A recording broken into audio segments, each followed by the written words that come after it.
Prescott. That should be an interesting main event. Speaking of interesting, perhaps in the past year, nothing has been more curious of an oddity than what happened to Babyface Garcia. Well, guess what? He's back, taking on Jose Medina right now. Wearing the blue trunks with the white trim. There's Jose Medina. We've seen him before. He's from Philly, 5'7", 168 and a quarter, 32 years old, 14 up, 11 down, 10 knockouts. And here is a man that a year ago was considered one of the best prospects in the sport. Now 21 years old, Babyface Garcia, 40-3 with 33 knockouts. But it's his last fight that has everybody wondering what happened.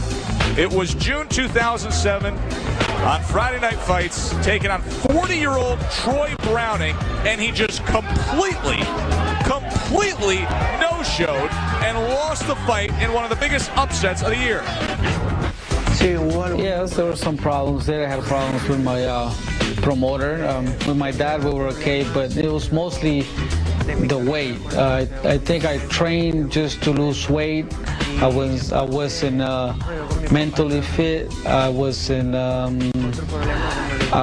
to my level. I was tired. I was just battling the weight.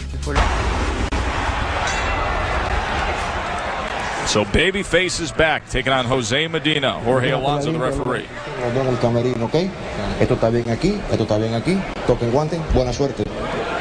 They are scheduled for 6. Teddy, you and I were there that night calling the fight.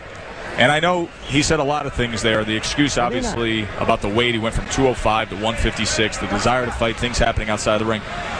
But that was the closest I think I've ever seen broadcasting a fight of a guy almost purposely not wanting to win, not wanting to move forward in his career, having no desire to continue on as a fighter. And we heard some echoes, some whispers of that in the bush. Hello! But he can fight, though. He can punch, and he had an opponent in front of him tonight. He wants to win tonight. Well, Medina was knocked out his last fight, and before we could tell you, he's been knocked out this fight. Welcome back, Babyface Garcia. And that is exactly why we were questioning what we saw out of him in his last fight in June 2007. But that's the Babyface Garcia. You're right. Let's be fair here, though. Troy Browning, even at 40 years of age, was a better opponent undoubtedly, than Medina tonight. We didn't get a chance to forecast any of the information on Medina, but he's lost 9 of his last 12. Now he's lost 10 of his last 13. But 6 of them by knockout, and now it's 7 by knockout. So Medina was an opponent in this position for Garcia to come back and feel good, come back and make a statement, and come back at a weight that is way above probably the weight that you would think he'd be fighting at 168.5, but still the same. Medina was very available for him, and as it turns out, cooperated in that availability by eating a nice solid punch very early. Didn't take long for Babyface. 13 seconds into the fight. Here it is. Here's the entire fight recapped. Box!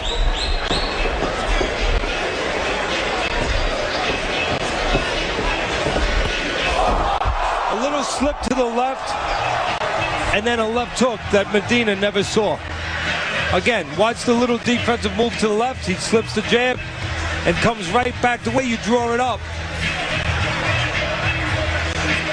And the way that you want a fighter to do it when you teach him in the gym. Again, Garcia slips the jab to the left, throws the left hook, and Medina disappears. Again, Garcia, Joe, coming in tonight, the heaviest of his career, 12.5 pounds more than when we last saw him in the ring 1 year ago. But weight was not anything that mattered tonight. What mattered was Garcia moving his hands and Medina being there to catch them. He just did more in 13 seconds tonight than he did in 10 rounds against Troy Browning. To make it official, let's send it up to the ring to Bob Alexander. Ladies and gentlemen, from the War Memorial Auditorium in Fort Lauderdale, Florida, your referee in charge, Jorge Alonso, stops this bout at 13 seconds of the first round. Your winner by knockout, Babyface Garcia. We will give you a couple more looks of the one-punch fight. The curious career of Babyface Garcia continues. He turned pro at 15 years old. Now the 41st win of his career. 34 knockouts, one single left hook. Babyface Garcia is back, and he says committed to the cause. Let's send it back to the studio and Brian Kenny. Yes, back here with Smoking Joe Frazier. Well, that was quick. You know, I looked down and I looked back. I said, are they running a highlight from another fight? I counted 6. Bang. Done. What do you think of that fight, champ? What fight? There was a punch landed. One punch. Guy got paid to come in and take a bow. Wasn't no fight.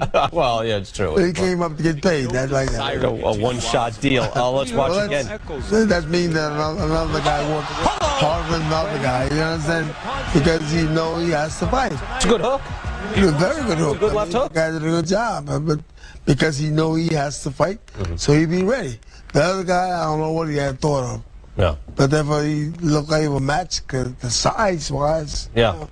But therefore, it didn't last that long. Joe said, as we came back, he said, you know, it looks like the other guy spent a lot of time getting his tattoos and not training, which is a very good possibility. We want to go back to the Philadelphia fighters. Again, mentioned we had Dwight Muhammad Qawi here, Hall of Fame month 2 weeks ago. He talked about being in Joe Frazier's gym, no amateur career going in and turning pro right there from that gym. And last week we had marvelous Marvin Hagler here, and we really focused on the Philadelphia fights where he went into the cauldron and before he became the middleweight champion. You are here for Willie the Worm Monroe, the third fighter.